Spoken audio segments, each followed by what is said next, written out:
ഓം ശ്രീ ഗുരുഭ്യോ നമ. 2002 അമ്മ മലേഷ്യയിൽ. വളരെ തിരക്കുള്ള ദിവസങ്ങൾ.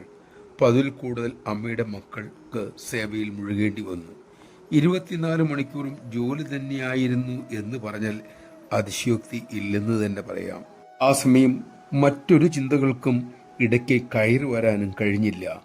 അതായത് അമ്മയുടെ മക്കളിൽ ഏറ്റവും നല്ല ഗുണങ്ങൾ പുറത്തേക്ക് വരാൻ തുടങ്ങിയ അമൂല്യ നിമിഷങ്ങളായിരുന്നത്. അവർക്ക് തളർച്ചയെ തോന്നിയില്ല, അസൗകര്യങ്ങൾ കുറവായി അനുഭവപ്പെട്ടില്ല. സേവനനിരതരായ മക്കൾക്ക് അമ്മയെ കാണാൻ പോലും ആ ദിവസങ്ങളിൽ കഴിഞ്ഞില്ലെന്ന് തന്നെ പറയാം.